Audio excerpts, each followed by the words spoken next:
Теперь самые известные игрушечные красавицы в мире будут пестреть не только этническим разнообразием, но и всевозможными фигурами. Как и люди, они будут и полными, и худыми, и низкими, и высокими. Разрабатывая новую линейку Барби, американская компания Mattel учла претензии родителей и борцов за права женщин.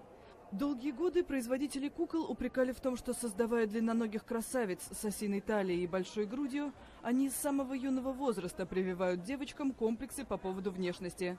Ведь кукольные образы так далеки от реальной жизни. Теперь у Барби будет 7 различных оттенков кожи, 22 варианта цвета глаз и 24 прически.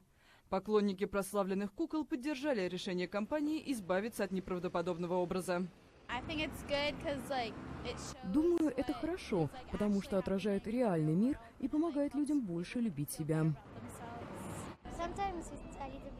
Скучновато, когда все куклы такие прямо идеальные блондинки. Могут же они быть просто нормальными? Первая Барби появилась в 1959 году и выглядела вот так. Длинноногая блондинка в черно-белом купальнике. За минувшие годы игрушка стала предметом мечтаний миллионов девочек по всему миру. Барби примеряла на себя всевозможные образы, от киногероев до рок-звезд, но при этом всегда сохраняла комплекцию той самой, первой. Теперь это в прошлом. Уже весной девочки смогут играть в куклы, которые больше напоминают окружающих людей.